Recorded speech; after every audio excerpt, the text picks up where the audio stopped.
Hi, guys. Welcome to another Monday night study. Today, we wanted to take a look at Zechariah chapter 5, the prophecy of the woman in the basket. And what makes this interesting, we've talked about this a little before, but last week we were looking at um, the vision of Noah and the vision that's recorded in Daniel chapter 2. And we were talking about we're wanting to make really good graphics for all those things to really drive home the major points. So, in first off, that according to the Dead Sea Scrolls, the prophets, and there are many, but just focusing on the biblical prophets like Isaiah, Jeremiah, Hosea, Zechariah, uh, supposedly they wrote more than what's in in the Old Testament.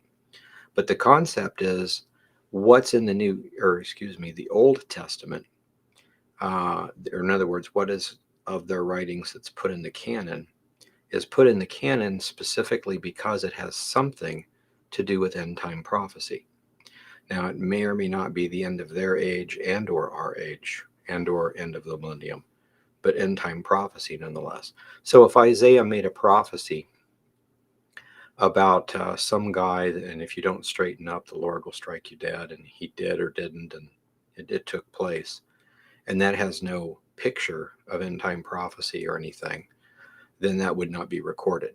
So that's kind of what they talked about. So being that's the case, all of the Old and the New Testament, or all major and minor prophets rather, are have some sort of a bearing on end time prophecy. So a lot of times we look at these, and in Zechariah, there's a lot of prophecies. And what happens is this is after they come back from the Babylonian exile, and you have Haggai, Zechariah, and Malachi are the three prophets that prophesy after they come back. And so this probably has to deal with, at least partially, their return, what's going on there, and then possibly other things.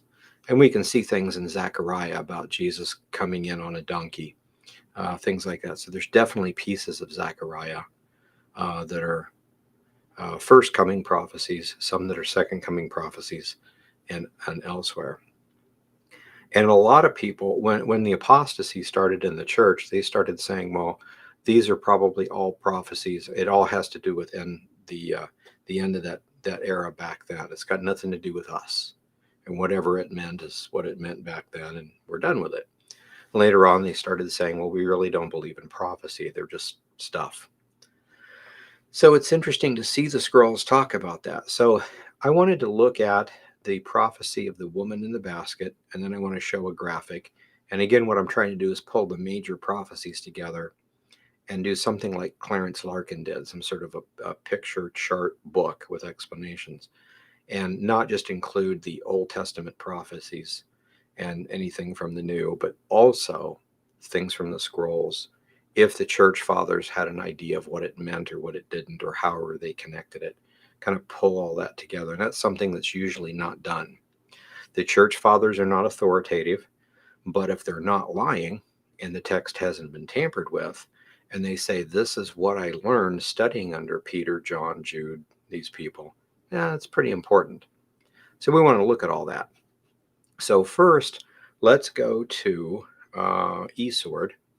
And this is Zechariah chapter 5. Zechariah chapter 5 has two prophecies in it.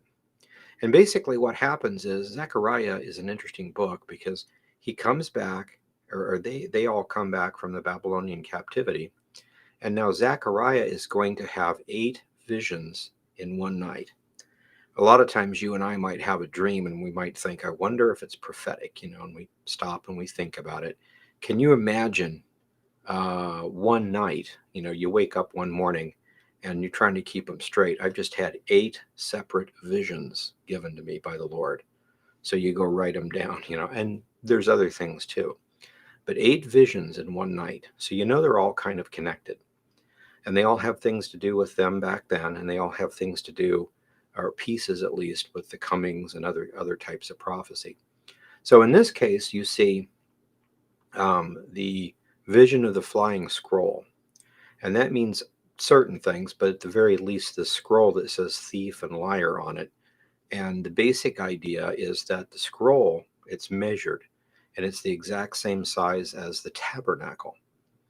And basically, they were commanded to rebuild the tabernacle. They said they would. They were supposed to tithe so that they could rebuild it. They decided to build their stuff first, so that makes them liars and thieves. So that's definitely that part. And it may or may not have something to do with end time prophecy, but this one definitely does. And so this is the woman in the basket, or in the ephah. And so this is really interesting. Well, it's only a few verses long. I want to read it, kind of explain it, and then I want to show you the graphic that we designed for it. So in this case, everyone looks at this, and it's supposed to be a harlot of some sort, which is probably a false religious system, put in a basket and taken by two angels, kind of, somewhere away from everybody, and that's the end of it. And that's pretty much the only thing people remember. And there are very specific keys to the prophecy that we overlook. For instance, the basket is an ephah, which is specifically an Egyptian weight, not a Hebrew weight. Now, it's a bushel, like we have a bushel basket. It's a measurement of so much three-dimensional weight or mass, like so much corn, so much wheat in a bushel basket or in an ephah. But it's sealed with a lead seal, and a lead seal is very, very important. And we'll see some other things in here too.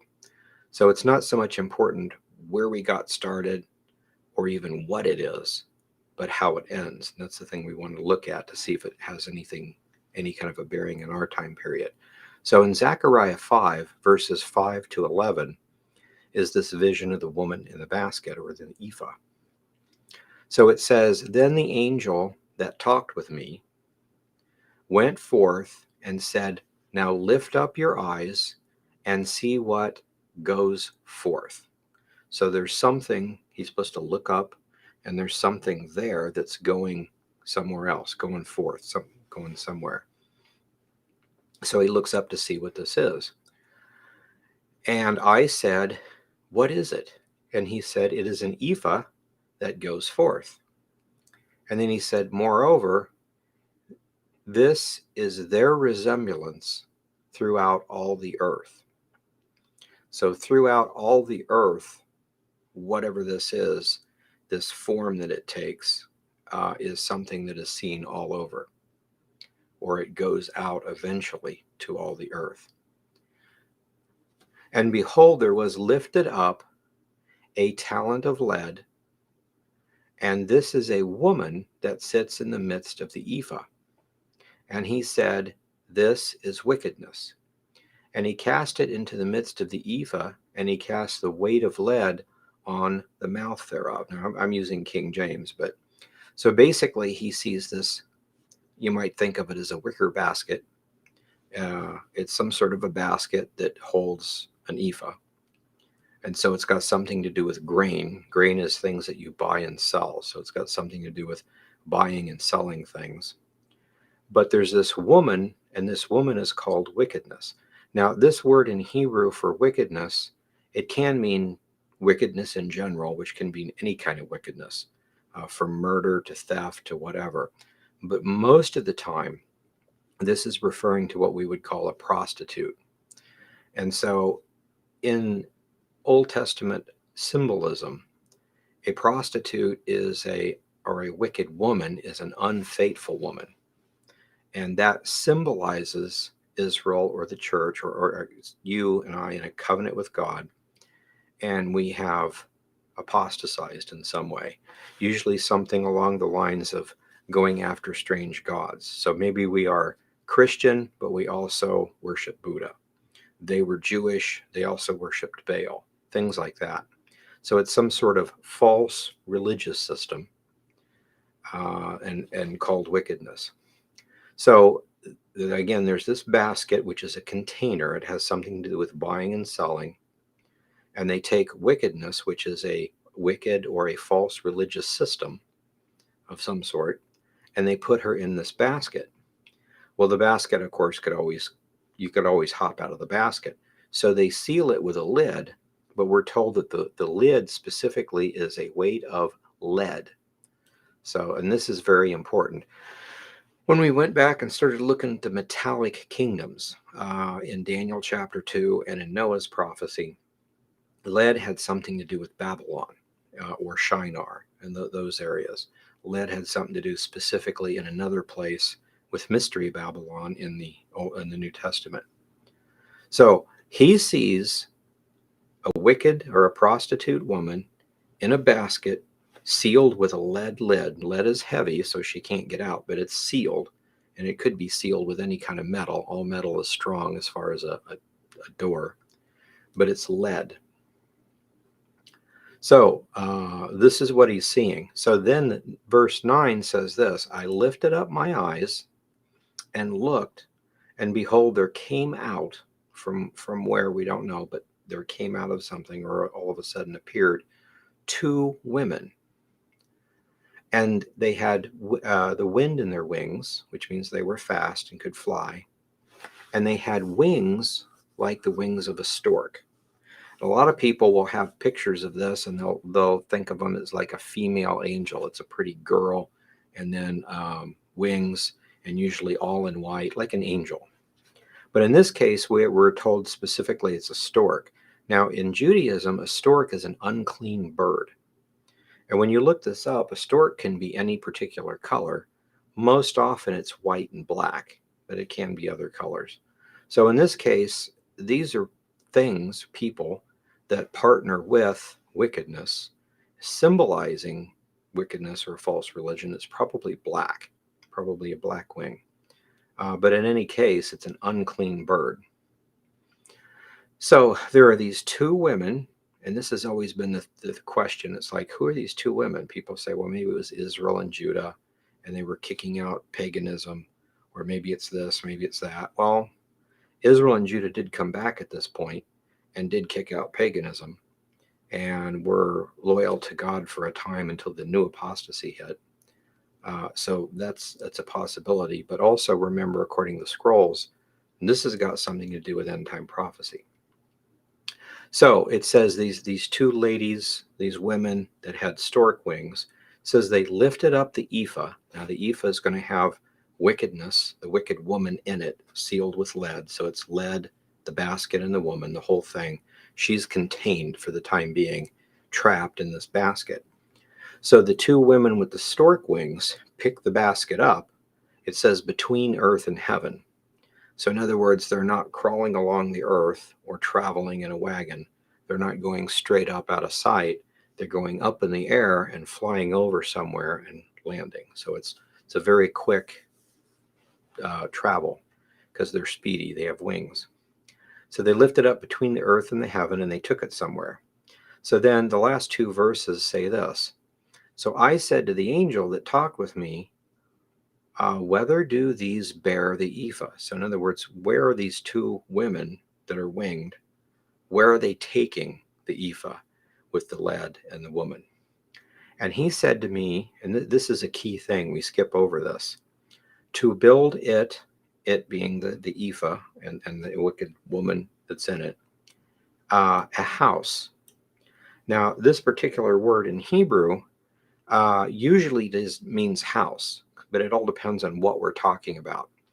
If we're talking about donkeys and horses, the word would be used, and of course that would mean a stable at that point. If you're talking about people, we're talking about a house. It's where whatever it is we're talking about lives. If you're talking about a group of people, a religious movement, a denomination like Pharisees, Sadducees, whatever, it can be translated temple. Or I guess technically it could also be synagogue, anything like that. So this is a wicked religious system. It's taken to a temple. So there's actually a temple built for it to house the wicked religion. And it does stuff there, but eventually it will come back or come out is the implication. So where is this temple for this wicked religious woman? It says to build us a house in the land of Shinar. And we skip over that all the time. That's very, very key. Shinar is the old biblical word for Babylon. So way back in Genesis, we remember that Nimrod started from the area of Shinar and built Babel, Erech, and Calneh. And then the Canaanites from the other side of Shem's territory came in, and eventually they came together to create an empire. And it was the very first post flood pagan empire, in which you can see Nimrod playing the part of an antichrist, and a guy by the name of Anuki running the religious system playing the part of a false prophet.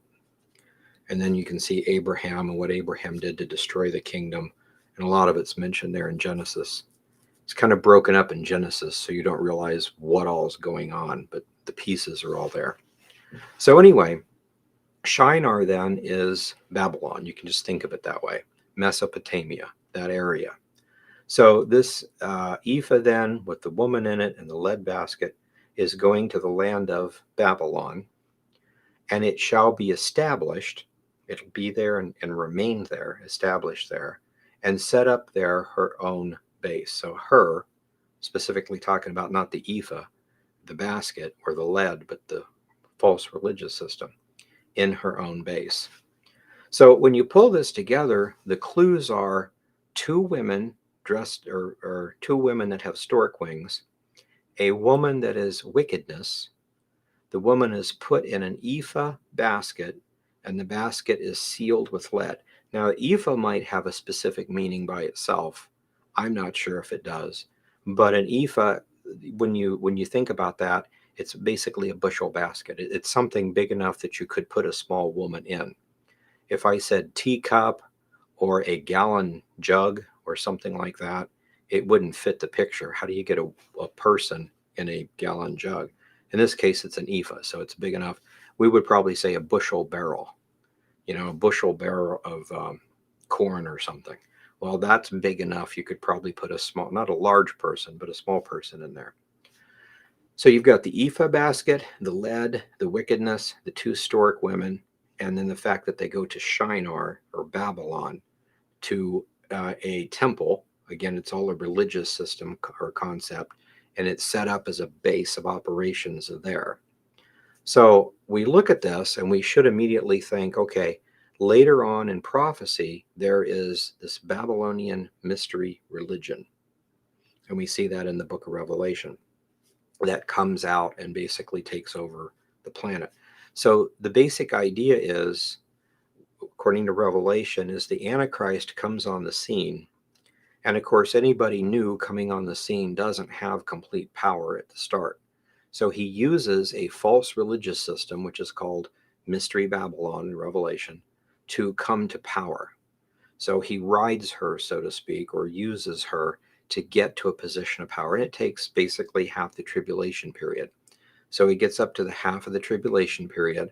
Then he sides with 10 nations, and he and these 10 nations decide to attack the Babylonian mystery religion, which is apparently headquartered somewhere and is a religious system and an economic system, as we're told in Revelation.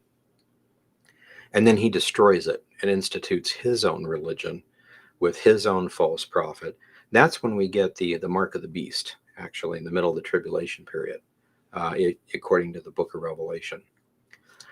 So what we're looking for right now is, what is this false religious system, this Babylonian system? Is it already here? Has it been here for a long time? Is it even created yet? If it's not created yet, it's probably going to be a long time before the Antichrist is here. And I think most of us think it's probably fairly close. So we need to identify what this system is. And we can do that by looking at Revelation here, Noah's Testament, Daniel, and then the Ezra Apocalypse, and the book of Gad the Seer, those kind of things. They each have clues. When we pull them together, we actually get a really good definition. Specifically, the book of Gad, chapter 2, will tell us exactly who we're talking about or how it forms. So in this case, we need to identify these. So with this in mind, I'm trying to create good graphics for us to look at. We don't need to know that there's a bushel basket and then a woman, and then the woman's put in it. We have that as the story. We need the picture at the end of the vision. So at the end of the vision, there should be a temple, and there should be a bushel basket in it, sealed with lead, and there's a woman in there, and there's these two women that have stork wings that have brought this here and put it up in its own house or its own temple. So this is the illustration that I've got. And again, we're going back to our Bible Facts homepage. And like I was showing you last week, we go to photos or PDFs or wherever we have it, but prophecy charts. And then last week we looked at Daniel chapter 2 and Noah's vision of all the empires and then the specific empire that he dealt with. And so now this is the one from Zechariah 5, and I just want to share that with you. So here's the picture that I came up with. Make it just a little bit bigger even. And see here. So, okay, there we go. So, yeah. So here's the idea then. So we have the ephah or the bushel basket. We have this woman inside, which is wickedness or a false religious system. And of course, we know this to be Babylon now. She's been taken to Babylon and put in a temple. This is like a little nook you'd put a statue in. And she's been taken there by these two women with stork wings. And when you look at it like that, you get the idea that they're supernatural, but they're not angelic. They're not pretty girl angels or anything like that. These are wicked things. So when you pull this together, if this is Babylon, Mystery Babylon, these two are probably the daughters of Babylon, or the ones that help her. Now in Revelation, we have commercial Babylon, Mystery Babylon, and then there's the daughters of the harlot, or the daughters of Babylon. And I was talking with a couple people at church not too long ago. The concept of a daughter of something doesn't mean it or in a different form, but it means something that came from it. Just like an actual, if I had a daughter, my daughter would be kind of sort of for me, but she's her own person. So one thing, for instance, this, and the easiest way to see this is in Zephaniah. In Zephaniah, it talks about how the Messiah comes back and then he's ruling and reigning from Jerusalem. And when he first begins his reign, so the Antichrist has been defeated, the temple's probably been done, and he's sitting on a throne from Jerusalem ruling.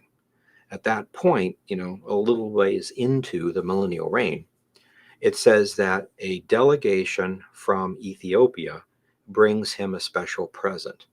A lot of us have theorized that it's either the Ark of the Covenant or the mercy seat or something from that time period, because they've had this for a long, long time. And if you know about the history of Ethiopia, it's very interesting, starting with Solomon, the Queen of Sheba, Menelik, and then we get down to Philip and the Ethiopian eunuch in the book of Acts. They all play a part to create this. So basically, it says that the daughter of my dispersed ones will bring the offering. And so that's that language again. So we understand that Solomon and the Queen of Sheba had a son named Menelik. He started the longest ruling dynasty on the planet, actually, from about 1000 BC, and it went all the way up to, I think it was 1973, when it was disbanded. And so this long lineage, we call that like Falasha Jews that are ruling down there. Most of those are back in Israel now. But if you think about it, you've got Jews that follow or want Messiah, that understand the way things were. And in the book of Acts, Philip goes to the Ethiopian eunuch, and he's reading from the prophet Isaiah. And Philip begins to explain to him about Messiah. He believes and then wants to be baptized in the name of Christ, or, as a Christian. So Philip baptizes him. And it's an interesting story because instantly Philip was caught away, harpazoed, raptured, in other words, back to where he was at. So it's important that Philip stay in the city and preach the gospel and baptize people. He can save lots of people there in a short time. But it's extremely, even more important that he take a small break and go out and make sure this Ethiopian eunuch is saved and then get right back to what you were doing. Well, the Ethiopian eunuch takes... He's someone in Queen Candace's court, and he takes the um, gospel back and creates the Christian movement in Ethiopia. So the Ethiopian Coptic Church is born. And supposedly they're the ones that control the relics. So just saying all that, going back to Zephaniah, when it says the daughter of the dispersed ones will bring the offering, the dispersed ones would have to be the Falasha Jews, the people from Menelek. So it's the Jewish group. So the daughter of the dispersed ones would be an offshoot of that group. So like Ethiopian Coptic Church or someone else, whoever's down there. So if we have Babylon, and then we have the daughters of Babylon, the daughters aren't identical either. So there's different groups. It would almost be like we have the Christian church and then we have cults. And the two cults might be totally opposite each other or something. So it's something to look at, but we have the Babylonian mystery religion, the daughters of Babylon.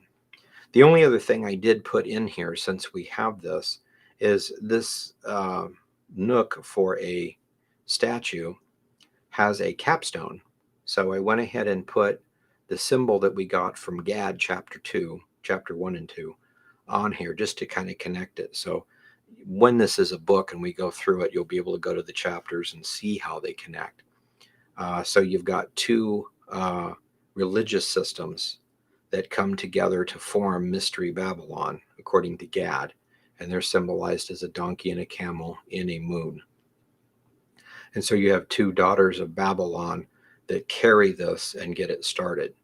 So it's an interesting thing. So it's obviously a prophecy for our time period.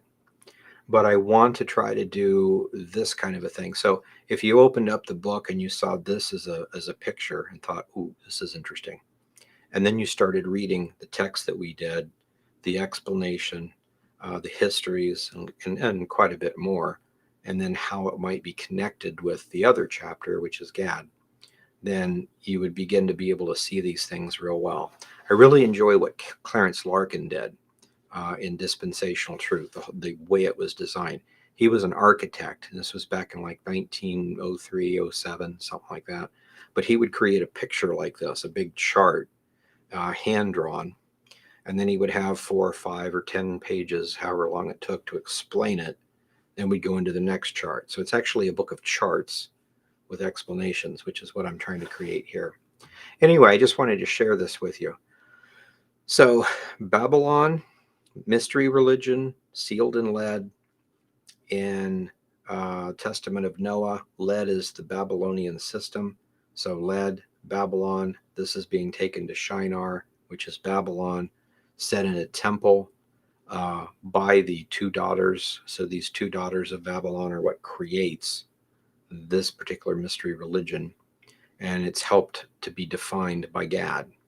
So this whole thing is a really nice photo, I think, to put together for that. And we want to continue doing these things for lots of stuff. So backing up from there, we have, oh, I made it really big. Anyway, we have Daniel 2, the empire of Noah, Noah's empires, and then Zechariah chapter 5. And let's see if I can get that back there. So anyway, so that's the study I wanted to give you tonight, and just let you know again, when the books come out, they'll be for sale. But in the meantime, and actually even after, I want to try to take all these photos and just put here so we can try to begin to recreate the School of the Prophets and understand from a Scene Zadok view what the prophets mean, how they connect for end time prophecy, and for us specifically, the second coming time period that we're in and how those things come together. So at this point, I'm going to go ahead and flip over to the chat room, and we will see if there's questions.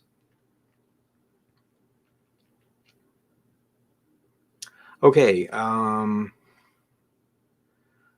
first one from Pastor Rich.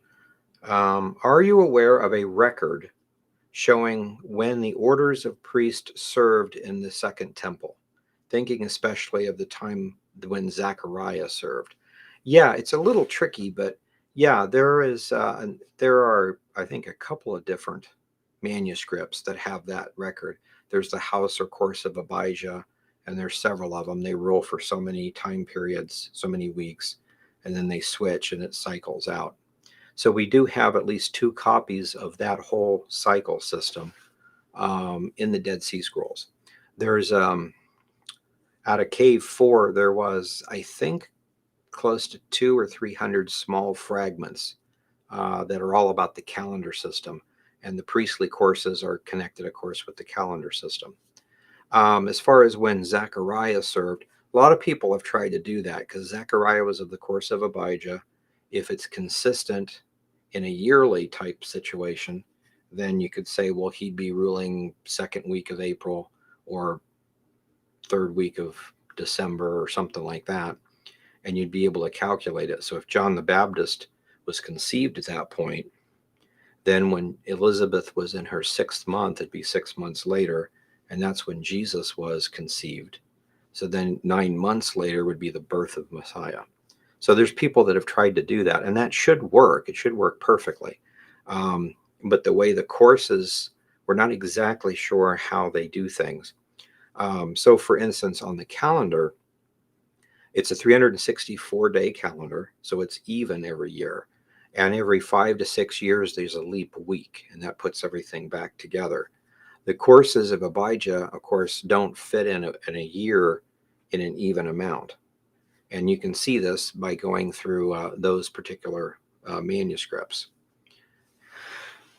So it's a little tricky. It should be really easy, and we have enough to like get started in that study, but not anything to really give a definitive answer to that. But it's interesting. We'll keep looking at it. More and more scrolls come out all the time. The last one was a couple of fragments of Zechariah and another one, basically word perfect. Before that, it was something that was word perfect. And then before that, it was chapter of his Cave 12. We still haven't got those translated and coded and stuff yet. So there's more coming. So lots of interesting things. Is it maybe supposed to be, to look like the Ark of the Covenant, a fake? According to the old text, there was the original Ark of the Covenant, and then there were 2 copies that were made. So there could be 3 of them floating around, or maybe they were all destroyed, or everybody speculates on that stuff. But according to the Ethiopian Chronicle, according to the Talmud, like the Jewish Chronicle, they basically said that when Menelik became 12, Solomon sent a copy of the Ark of the Covenant with some priests, copies of the law, everything like that with Menelik to go back to Ethiopia and continue worshiping the Lord. And so according to the story in the Talmud, he took a copy. Now the Ethiopian Chronicle says the exact same thing, only it says that Solomon was beginning to apostatize at that point. So Menelik, for safety, switched the arks and took the real Ark of the Covenant with him. And then, of course, there's a possibility that there was another ark elsewhere. So there's several legends like that. The only thing we know for sure is that the Ethiopians bring a present to Messiah. And apparently it's something pretty substantial. If it's not the Ark of the Covenant or the lid, because it's a replica or that actually didn't happen or something, somehow they have something. Maybe old scrolls, or it's hard to tell, but they bring something. So, but there is an Ark of the Covenant, though, or was, and copies. Is it possible, since something is wicked, that house might be a prison? I think so. In this particular case, it's house, prison, possibly temple, this kind of stuff. The concept is that the prison or the house is in Babylon or in Shinar, and presumably it's put there until a time that it comes out. So when we connect it with Revelation, we have this Babylonian mystery religion that comes about. So why is it there? Why are we talking about that at that particular point? We would need to look at some of the other prophecies in Zechariah. That's a good point, though. I'd never thought of it being a prison. in that sense. I've always thought of it as it's taken there. It starts in Babylon.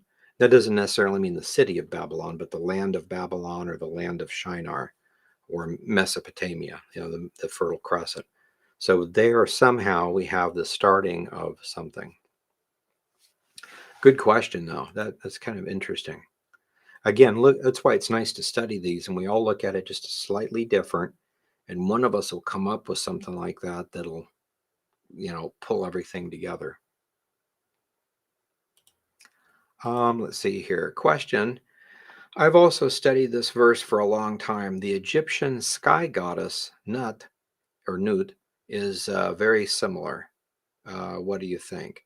I have not really studied the Egyptian stuff that well, so I really don't know.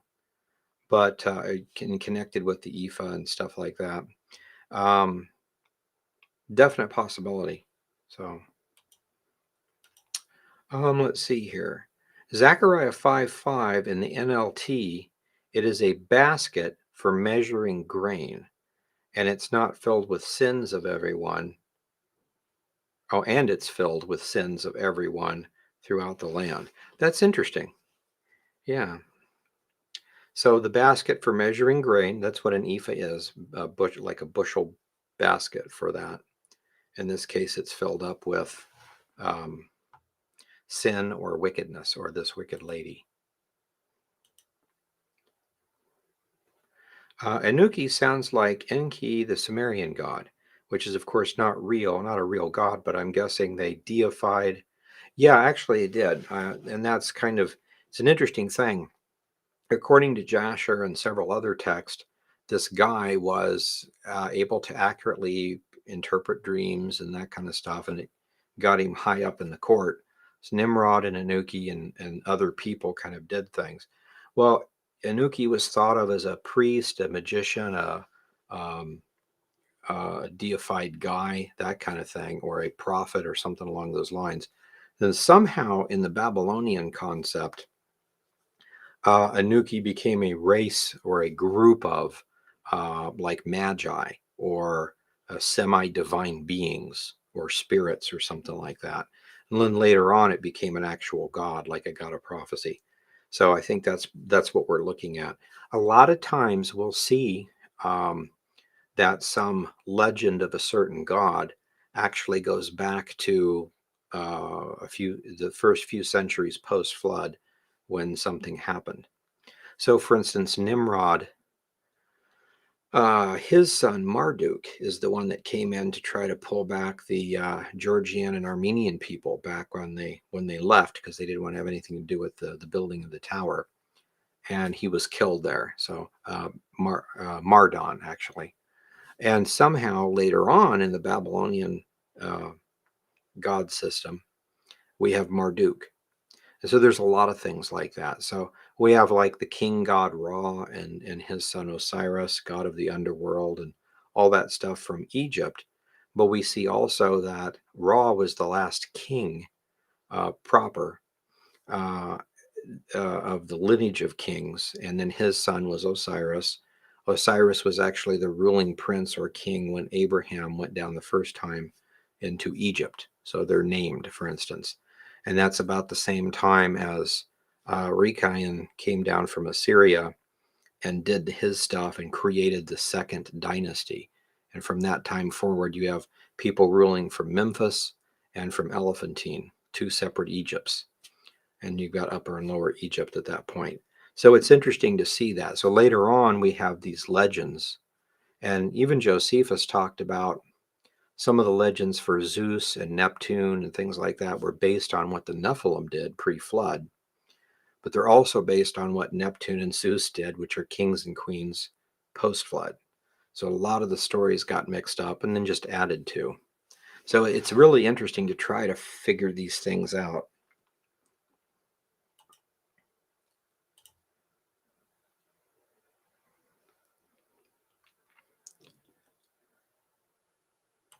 Yeah, I'm not sure. I wonder if Anuki is the same as Anu. Yeah, it very well could be because they would tend to deify that kind of stuff. And this would come from the time of Nimrod, which would be one of the very first empires. So this is about the time all that stuff would get started. So very possible. Some of the things we know just by the manuscripts, and we can take a guess that there's probably connected, something like that. Just once in a while, we'll actually get a document that tells us exactly how it's connected. So in Revelation 3:3, Jesus says, "If therefore you will not watch, I will come on you as a thief, and you shall not know the hour which I come upon you." What are the consequences of this warning? I think number one, we're talking about people that are in the church, that are nominal Christians, or they think they're Christians or whatever, and not actually believers. And I think a lot of times, I mean, you and I used to be non-believers, so it's not like a bad thing. We have to all start as a non-believer and then we get saved. But I think a lot of times we give people too much credit and we don't want to judge whether they're saved or not necessarily. But someone who could care less about the scriptures, they're just a normal person, then all of a sudden something happens to them and they get turned on to the scriptures and they want to study prophecy and they want to do what's right with the Lord, and they go to church, they try to do things that are correct. They want to know more. You can tell that someone's been born again. That person has a relationship with the Lord. There's something different in their life. So we have lots of people that and I know, even in our church, there's people that have been raised up in church, a lot of the kids, and they've heard all the stories, they've heard the sermons, they know it top to bottom, but they really care less. It's just weird. And then they go off to college, and then we usually don't see them again, or at least not till a long, long time later. Sometimes you'll have them get married, have kids, and then when their kids are little, one or two kids, they'll say, "Oh, well, we need to put our kids in church." Like that magically saves them or something. And they're just not there, and maybe they are saved and they're just very immature and they don't grow. I'm not sure how you could be alive and not grow, but it's just one of those things. So with Jesus here, if you're not watching and waiting when he comes as a thief, yeah, the consequences are that you're left, and this is kind of, related to the rapture, but it's the same thing. Whether we're raptured tonight or one of us has a heart attack in our sleep and dies tonight, either way, that's the time. So now is the only time to get saved, right now, this moment. And we get all these people that, well, I think I'm saved. I'll work on that later, and sometimes they are, sometimes they're not. It's hard for us to tell, but it's something very, very important. We all need to be very serious with our relationship with the Lord. Roman Catholic, Greek Orthodox, Russian Orthodox. Okay, I'm not sure what the question is on that. So, oh, maybe the differences between them. Basically, and things change in time, but the way it was is that we had a type of Roman Catholicism that was just all over, and or I should say orthodoxy, a type of orthodoxy that was all over. Rome used Latin, and at one point decided that the Pope of Rome should rule over all the patriarchates, all the churches. It should be the head of the church, for instance. And all the churches objected because that's not biblical. It's not the way it's always been for thousands of years. Each group, patriarchate or country, runs its own. So a Russian Orthodox and a Greek Orthodox, you shouldn't see hardly any difference, except maybe the services in Greek or in Russian, that kind of stuff. And maybe they'll swear allegiance to do whatever the king or president or whatever of their group. So maybe the Russian Orthodox Church is, whether they like it or not, will completely obey Putin. The Greek Orthodox will completely obey whoever their person is. So it's something along that line. So Roman Catholic will completely obey Rome. And that's the main difference between them. And then to take it a step further, England broke off, And then, of course, you have the Protestants. And England wanted to say, we're not Orthodox, we're not Roman Catholic, but we're not Protestant, we're Anglican. So just a little bit different. Basically, some of the differences that we have now, the Roman Catholics will pray to saints, which as a Protestant I would say is sinful. We're not supposed to do that. But they would actually have a three-dimensional object, like a statue, that they would get in front, and pray to, ask it to pray for them, that kind of thing. The Greek Orthodox, it's interesting. They decided that a three-dimensional statue would be idolatry, which the Protestants would agree. But they decided that it's okay to ask saints to pray for them. And if you do it with a picture, the picture is a two-dimensional object, not a three-dimensional object. So the picture is not an idol, of which Protestants would disagree. You just don't bow down to anything in order to ask it or try to serve it. So Orthodox would not have statues, whereas Roman Catholics would. And I think Roman Catholics pray to Mary. Well, I know they do, but I don't think the Orthodox would venerate her in the same way. Maybe some do, maybe some don't. But basically, in trappings, it all looks Roman Catholic. The rituals are very similar, that kind of a thing.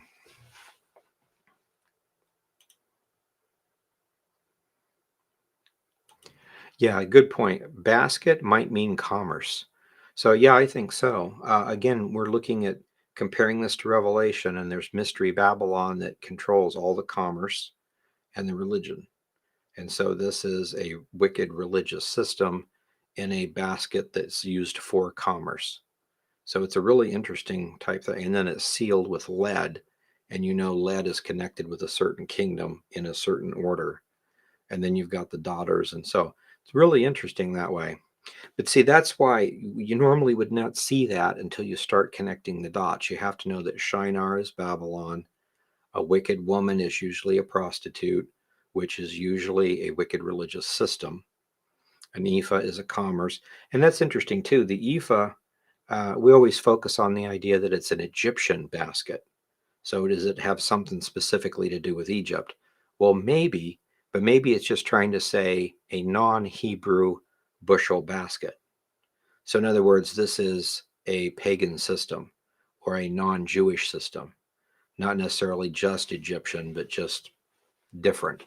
So it could be a lot of reasons why it's Ephah. So I don't completely understand that either, but it's definitely commerce, that it's either Egyptian and or non-Hebrew.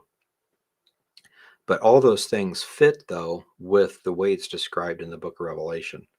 So the only things we really need to do would be to use Gad to determine who are the two daughters of Babylon and how do they start the mystery religion and what does it look like, so we can identify all of them, which is what Gad does. Okay, there are two winged figures carrying the basket, and it's making me think of the Ark of the Covenant. Could this possibly supposed to be mocking that? Yeah, I don't think so. I mean, maybe in a certain way, but this is a prophecy telling us something on how something starts. I think it's directly connected with Mystery Babylon. But that's an interesting thought. Yeah, something carrying the Ark of the Covenant. The Ark of the Covenant now, if the Ethiopians have the real one, or whichever one they took anyway, went down to Ethiopia, so it went south. So that would be to Egypt and beyond. Egypt, Sudan, Ethiopia. So interesting point.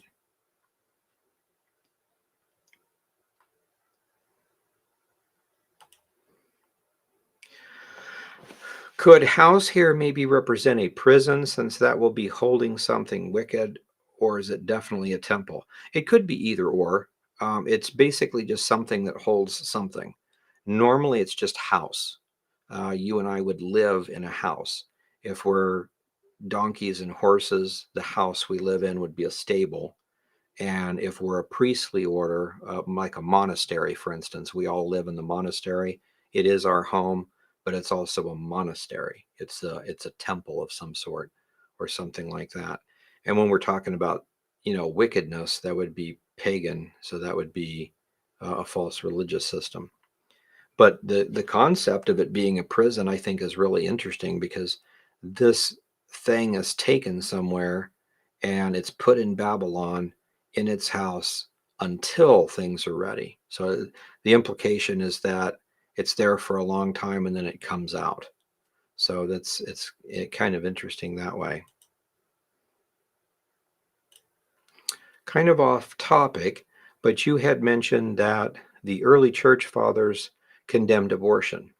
Would you be able to find some of those references and share? Yeah, we have, I think that would be,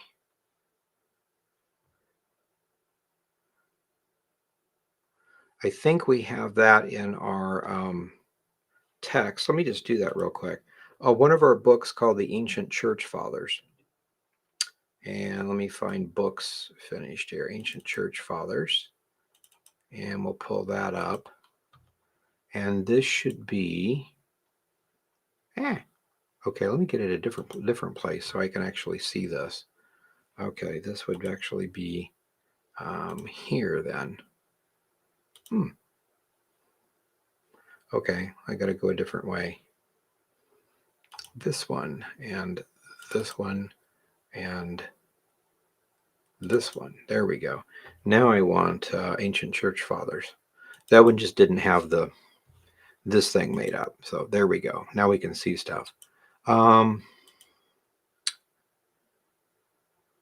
Should be like moral texts, other teachings. Maybe it's in here. Moral issues. There we go. So under moral issues, yeah, abortion. There we go. So here's a text on here, starting on page 133. So we have things. Jasher basically gives you the very first abortion and what happened and why and how it was developed. And then we have from the Didache, chapter 2, from Barnabas, Manathetes, each having a quote about it. Here's just a couple of them. The Didache, chapter 2 says, "You shall not murder a child by abortion, nor kill them when they are born." So that's really, really straightforward. A lot of people will try to say, well, maybe the word abortion means something else, and sometimes it can have a different nuance like that. But when you say you shall not murder a child, murder is murder, child is child, before or after birth, so that's obviously an abortion. You shall not murder a child by abortion, nor kill them after they're born. That's from the Didache. You shall not murder a child by abortion, nor kill it when it is born. They're almost the same quote, very close, from Barnabas 19. Mathetes said in his epistle, chapter 5, Christians follow the customs of their natives' lands. They marry, they have children, but they never have abortions, because that would be murder to a Christian. So that's interesting. So you might, if you're in Scotland, you'd wear a kilt. You go to some other place, they might think that's kind of weird. You're wearing a dress or something. Well, it's not a dress, it's a kilt. But you do one thing in one country and something else. So if you go to this country, you dress like them, you eat the food that's there, because there's nothing wrong with the food. Gentiles eat anything and everything. So, but moral stuff we stand off on. So, and then Tertullian's got 1, 2, 3, 4, 5, 6, 7 quotes. Life begins at conception, for we contend that the soul also comes from conception. That kind of stuff. Athenagorius has one. Mark, let's see, and then Hippolytus has one. Apostolic Constitutions and Lactanus. So all that kind of stuff. So that's what we have. So there's actually quite a few. Now, again, they're not authoritative because it's not scripture, but they are consistent. Everybody said this is right and this is wrong. And some of these people say, I learned directly from the apostles. And according to all the other texts, apparently they did. So if the apostles, you get a handful of people saying abortion is wrong, we learned it from the apostles, then apparently the apostles taught that. So it should be really, really specific. So, and I know you're just trying to find the quotes, but that's a lot of people will try to do that. Well, the Bible doesn't actually say this, or if it does, they'll say, but the word might mean something else. And what we want to do is go before the New Testament, like 1st, 2nd century BC, see how the word is used, see it in the New Testament, and then go the first, second couple, the first couple of centuries after the New Testament and see how the word is used. And if it's used consistently all the way through, then we know what the writers of the New Testament mean when they use that word. And that's the way we do it. We don't guess at root words or anything. That gets us into trouble. But how is it used before, during, and after New Testament times? So, good question.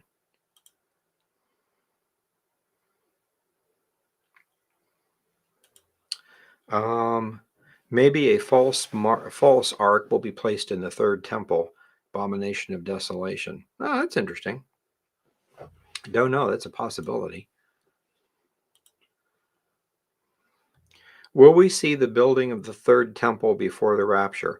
That I don't know for sure. We're just, it looks like the Antichrist comes on the scene, which means we'll be gone. We'll have a rapture, then the Antichrist will appear, do the covenant.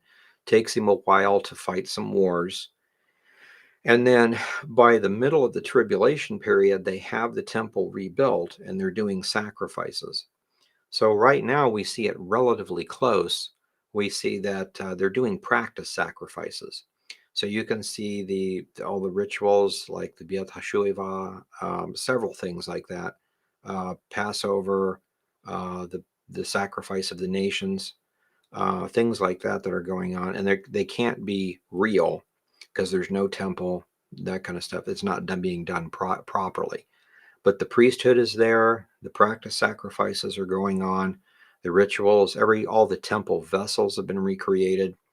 And so it's just a time to put up a tabernacle or a temple on the Temple Mount. But they don't do it for political reasons. And the Jewish culture, going by the way that Maimonides talked about it, they said that whoever actually controls the Temple Mount, the actual governing body, whether it's Israel or Jordan or whoever runs it, has to give it to the priesthood so they can rebuild their temple. They can't take it or anything like that. So Israel took it and may control it, but Israel is not going to at this point, hand it over to the priesthood. But the priesthood is there. So it looks like then they would build it, and maybe that's part of the Antichrist deal, to build the temple and to create. A lot of us think that between Revelation and Ezekiel that there would be some sort of a wall built. They both kind of hint at it.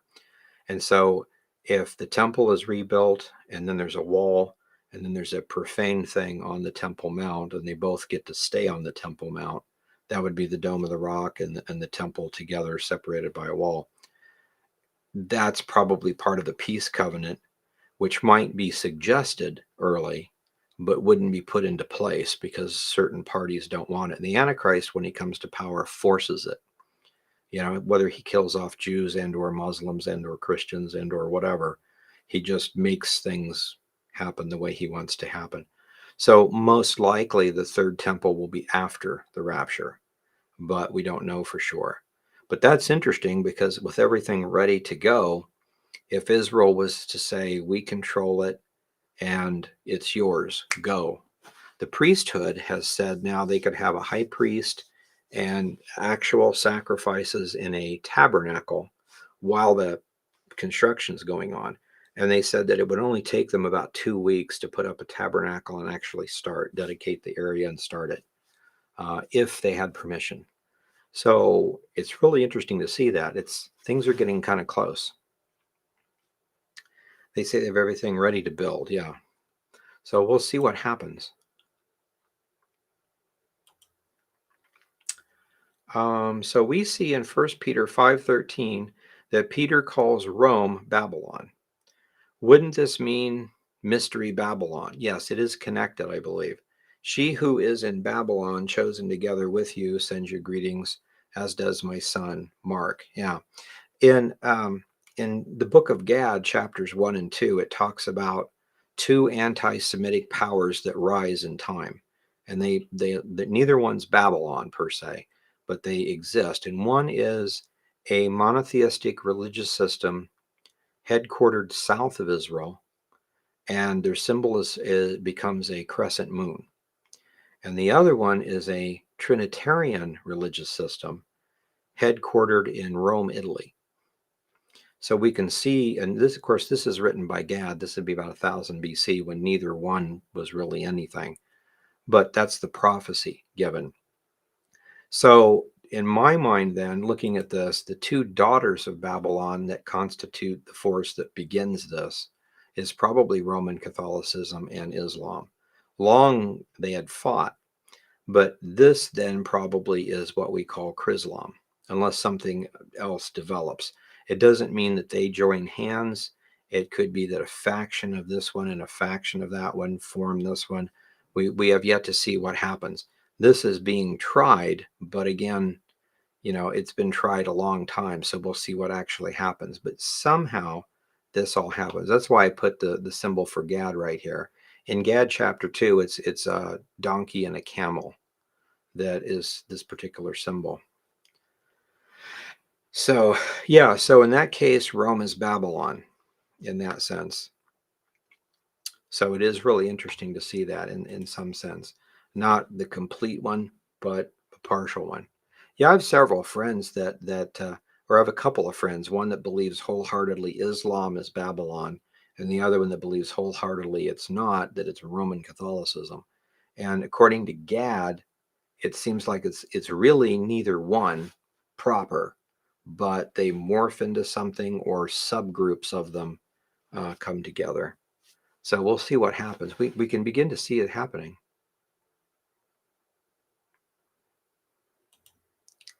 Let's see. Can you post on your site the best Dead Sea Scroll references that you referred to that are tied to Zechariah 5 passage? You overfill my brain. Yeah, it's something we just need to keep working on like that. Yeah, we will do that. We've actually done this before on YouTube. Talked about Zechariah 5 and the lead, how the lead connects it into Noah and Daniel chapter 2, which makes sense. But I just never had a graphic like this to do. So this is why we're going over it again. Again, wanting to have a graphic to put on our heads so we can really see it. I need a really good seven-headed red dragon and, a woman riding a beast and, things like that. But this stuff is highly overlooked and very important, I think, to pull the things together. What do you think of the theory that the original temple location was the city of David and not the current Temple Mount? Um, I've heard people talk about that. I really don't have an opinion. The only thing I could say, and again, I have not been over there, so I don't know if this is, how it goes, but there used to be, according to Josephus, you could open the doors of the temple and you could stand in the doors and look out straight. You'd see over the steps and the Mykonor doors and that, and you'd see right out. And you could, if you drew a straight line from inside the temple going straight east, it would go through or over the eastern gate and then straight to the a certain point. And there's actually a bridge, but it would go as straight over to the Mount of Olives, and that spot is where they would sacrifice the red heifer. So, if unless you're going to say the eastern gate is not the original eastern gate, you'd have to dig way down and find a different eastern gate, which is possible. I mean, you'd have to dig and find it, but without there being a different eastern gate, the eastern gate and the Mount of Olives, there should be relatively a straight line, and the temple should be here somewhere. So we should be able to figure that out. Now, like I say, I've never been to Israel, so I've never stood on the Mount of Olives and looked and tried to figure that out. But that's what Josephus says. So I'm assuming it's Temple Mount, but I don't know for sure. Just watch Tom Hughes with Pete Garcia talking about the Black Pope, which ranks many levels higher than Pope Francis. Do you have any knowledge about this man? I don't. I've heard the theories over the years, but I've never really studied it. From my point of view, Roman Catholicism and Islam play a part or at least parts of them play a part in this. And whether there is a black pope or not, it still wouldn't, it may have a bearing on this, but it's not going to start it or stop it or anything. And so, no, I have not really ever looked at it. Might be good to take a look at it. There might be something interesting there. Um, did the earliest church fathers close to the apostles believe that you could lose your salvation?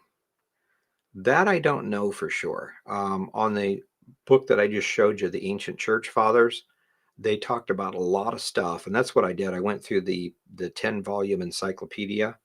Just to remind you here, this is our eSword, and they have the library, and you can get, this is the Ante-Nicene Fathers, and you can see it's 9 volumes. And this is all the sermons that still exist from church fathers from 32 AD to 325. And you can see they basically all say the same thing in the first 200 years, and in the 300s begin to change the story. So I went through all these and tried to come up with the basic stuff, like if I still have that or not. Okay, anyway, but things like what they talked about, the end times prophecy, things like that. I looked for that, but I didn't find anything specific. It's almost like it wasn't an issue for them. So one of the things I did notice that I guess is probably the best, but it always irked me. They would talk about anything and everything, except they wouldn't mention sexual sins, which makes sense because you don't want to talk too much about something like that and get somebody thinking about it too hard. And then they also wouldn't talk about the demonic, which I guess also makes sense. You don't want kids thinking how cool it might be to use a Ouija board, or, encourage them to do something they shouldn't. So their whole concept is those are things best talked one-on-one in a counseling session. And so they just didn't, but they would make comments like, this happened, like the thing that happens, and then they would go on. And it always drove me crazy. It's like, I wasn't there. I don't know. But it's interesting to kind of see that. So losing your salvation, I don't think they said anything specific one way or the other. Got a couple more questions here. Did I hear you say that in the past, some early church fathers said that certain Christians would be left behind in the rapture as a discipline, and that you have to go through the tribulation? I never said anything like that. I mean, I'm not saying that's not possible, but I don't remember a church father saying anything like that either. They talked about the rapture, and this is one of those things where you got to pull the stuff together, because most of the things don't talk about prophecy. They're talking about other things. The few that do talk about prophecy, there's a small amount that mention the rapture. So they believed in it for sure. And then out of the ones that talk about the rapture, just a handful will try to tell us when it was. And they seem to be pre-trib, which makes sense from the others. So no, I didn't say anything like that. Perhaps the fact that they are 2 women, Mary called the Queen of Heaven, is a title based on Ishtar and Isis. There is some connection between Mary worship and those idols. Definite possibility. It may not have anything to do with this particular prophecy, but it's the same kind of stuff. So those are things to explore. Any kind of a woman wickedness, woman idols, things like that would be something we would want to look at. So good point on that. Let's see. Has anyone noticed the connection with Nimrod's dream in Jasher of the seed of Abraham removing his eye, and Zechariah 11:17? Both of these point to a one-eyed religion or pyramid. I have never noticed that or looked at it. Oh, wrong one. Let me look that up real quick. Zechariah 11, verse 17. Woe to the idle shepherd that leaves the flock. Sword shall be on his arm and on his right eye. Okay, yeah. The arm shall be clean dried up, and his right eye shall be utterly darkened. That is interesting. No, I've never thought of connecting those, but that is might have something to do with something. That's really interesting. So in both times you have, well, in Jasher, the interpretation is that the egg broke open and the bird flew and poked him in the eye, poked out his eye. And the interpretation was not Abraham himself, but a child or the seed of Abraham would be the one to kill Nimrod. Later on in time, we find out that's exactly what happened. Esau was the one that killed him. So that basically is just talking about destruction. And in this case, the idol shepherd, most of us think this is referring to the Antichrist, arm and eye being, he's wounded somehow. But yeah, I've never thought of that before. That's a good point. This is really cool. You guys are giving me a lot of stuff to think about. So yeah. Does Zechariah state that Joshua builds the temple? Well, yeah, Joshua and Zerubbabel do in is that, I'm trying to think, where's, yeah, that's yeah. So yes, they do. And picture wise, that's the proper temple, not a fake one. Let me put this up so it doesn't look weird. But the in contrast, then, if that's a partial prophecy, I would say that we're looking for the Messiah to come and actually build the millennial temple. We know the Antichrist, the false Messiah, probably will be the one to instigate the other temple. So that's pretty interesting.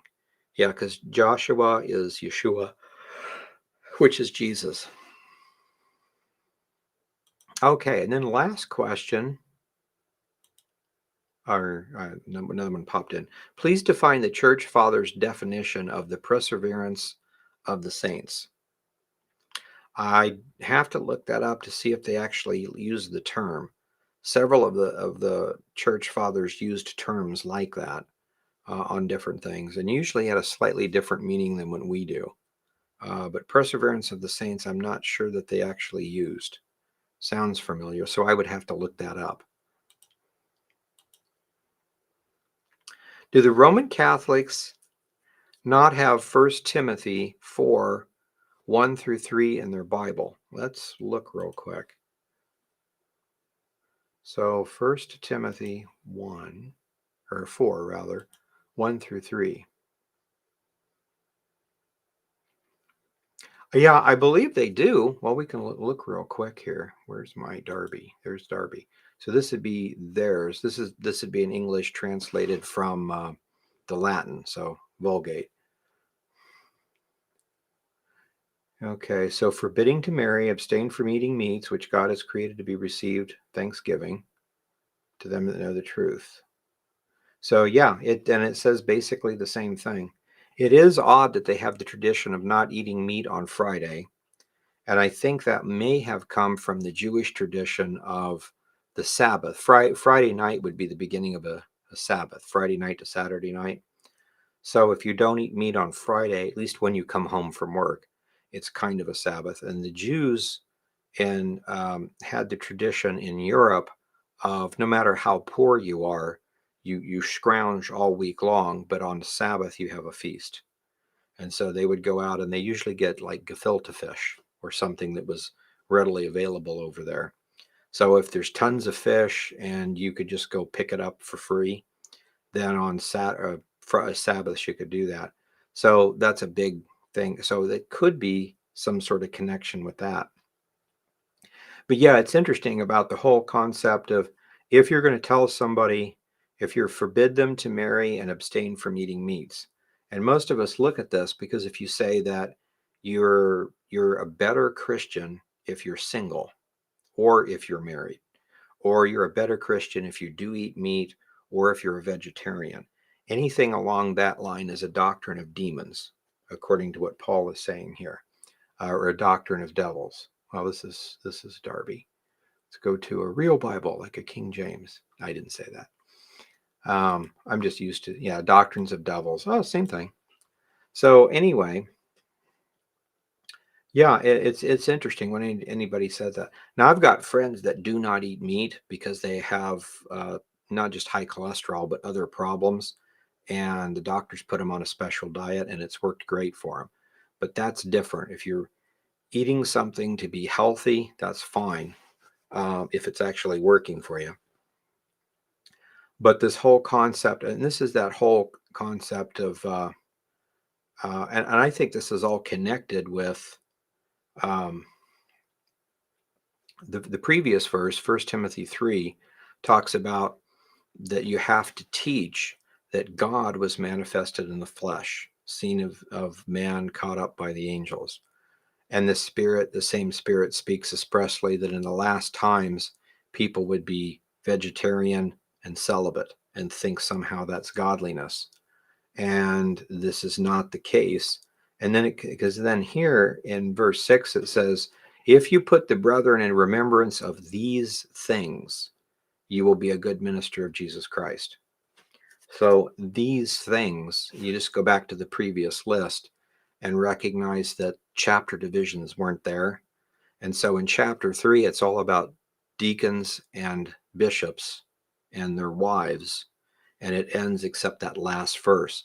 So if we put the last verse in here, what we're actually saying is, if as a minister, you remind people of the Trinity, the deity of Christ, and the fact that what you eat and drink has nothing to do with salvation. Salvation's by faith, not by works.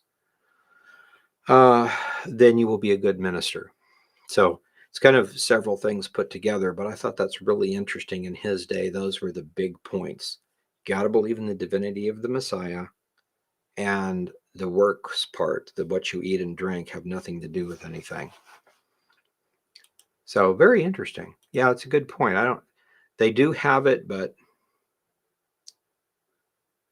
okay. My wife said a question didn't show up in the restream, so we'll make this our last question. Yeah, we got a minute. Adam asked, when will we be able to get our hand on a curriculum package from your ministry to share with small groups? I am wanting to put together a curriculum type thing for the Dead Sea Scrolls. And what I'm thinking is, I'm just trying to go through, and that's the reason why I've been so hesitant on doing the prophecies too, because every time I do, I find some little thing like the lead or something like that in one of the scrolls that connects two things. So I want to completely understand, or fairly well, all of the scrolls, and then go forward. So right now I'm working on a translation of the Damascus Covenant, which is their history and their theology. A little prophecy, but basically more of this is what happened to us type stuff, to get a good understanding of the 400 silent years. And then that'll finish my studies with this. Then I'll be able to go back and pull these together and start putting together a package. So we would start with something like the calendar, make sure we understand that, the ancient history part, the apostasy parts, what they actually believe, what constitutes salvation, what happened to them. And so we can see how those things go back and forth. And when you know that, you instantly know a lot of extra stuff. And you can look around today, and a lot of times you and I as Christians think, I think that's a problem. Well, we find out in the scrolls that is a problem. And it's really neat just to see that's the case. Most of my Calvary Chapel pastor friends, just because they study just even the New Testament over and over and over, they have a really good understanding of everything. And it might be guess on their part, but 90% of the time the guesses are correct, is when I can double check them with scrolls and stuff. So it's just amazing.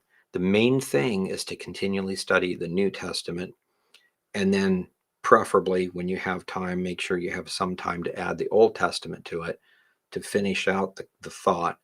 And then we need to study the patriarchal writings and the Dead Sea Scrolls. And then the church fathers for just this is how it happened, historical. Because again, they're not authoritative, but if they were there and they said, I saw this, that'd be pretty important.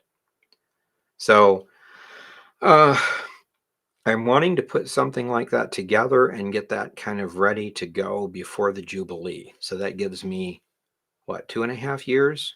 About 2 years, something like that. hopefully way before then, but I'm trying to put it in that order. So if I can get this book that I'm working on done this fall, then we can start the curriculum. And you and I, you guys, we can all go through this here, and we can go through it a couple of times. And you can give me feedback like, yeah, let's, now that I understand it, let's take this one and put over here and make it really, really well to be understood. Um, will you ever do a Zoom call class for those of us that want to pay for the time with you? Yeah, we could definitely do that. That's not a problem. I do have a Zoom account and I do have a Skype account. It used to be when I did interviews with churches and stuff, they would all use Skype. Now it's half Skype, half Zoom. And I use Restream if I have you on my program, for instance. So yeah, we can definitely do that kind of stuff. Um, I really intend to get this next book done, put a curriculum together, and then I would love just to go around all the Calvary chapels and just give, you know, presentations. Maybe like stay somewhere for a week, week and a half, or something like that. Go, each night or whatever, go through those things and then have them online. I've thought about several sites like Teachable and other things that have not so much to charge because it should be free to everybody. But if you have the curriculum and then you have a test and then just take it until you pass it. So and then you get a certificate saying I've went through this and I understand, at least vaguely understand, the calendar and this and that and the other thing. It would just be really cool for everyone to know that so I'd like to do several things like that, so that'd be really good. Okay, I'm going to go ahead and say good night at this point. We'll be back next Monday and go through some more things like this. But I just wanted to kind of share this with you. And again, it's kind of neat to see these things. And I want to put a whole bunch of these together. And I think these will help with the School of the Prophets teachings from the scrolls. Because if you can get an approximate, if we pull the scriptures together, we'll get a good idea of what they mean. And then we can try to recreate some of these pictures, and then it should really come together really well. So that's what we're trying to do. But thank you guys for support, for buying the books and donating through PayPal and coming and asking questions, helping us do these things. A couple of you have said that you wanted to help proof and help do some graphics, and so that's a slow process, but we're getting there. So thank you, and I'll see you guys next week. God bless.